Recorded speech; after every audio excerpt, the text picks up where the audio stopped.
The season finale of our original docuseries, The Evidence Room, and we've saved one of the most complicated cases for last, the Akers Homes serial murders. Yeah, our investigator, Robert Arnold, joins us this morning. So, Robert, you actually went to the Akers Homes area with one of the original investigators. Yes, I thought it was important for this particular episode to show people what the area is like and what it was like back in the 2006 time frame when all these murders were happening, because the area became a real hunting ground for multiple predators. And it was because you had main thoroughfares, and then right off those main thoroughfares you had these narrow streets that would go to vacant lots, overgrown lots. So that really worked in favor of the predators and against the police. And so I wanted people to actually see what this area was like back then, what it is still like to some extent, and how that all played a role in these murders. Now, going out with the detective was incredibly helpful because she had real knowledge and she remembers everything perfectly from all the time that she worked with the task force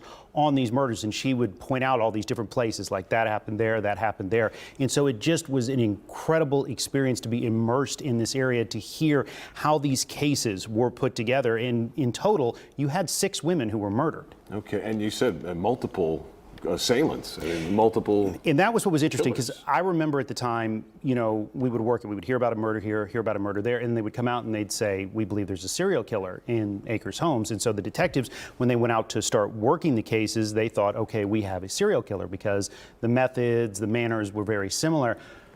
They found a whole lot more than just one. Yeah. But how they got to that point was just incredible. It's some of the best police work I have ever seen, the way that they put all of these together. And matter of fact, you'll meet tonight Detective Darkus Shorten, who was one of the lead detectives on the task force. Is this where you found a body? This is where Pamela Goff's body was located, yes.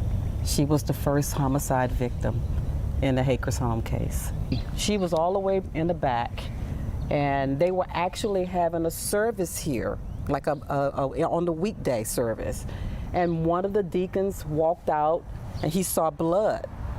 And he followed the trail of blood and said, oh my God, there's a body.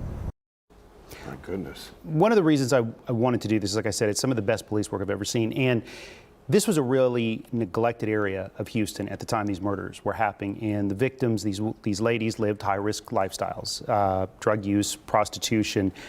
But the police department and the community said, we do not care. This will not be lower priority. We will not place these as a lower priority case.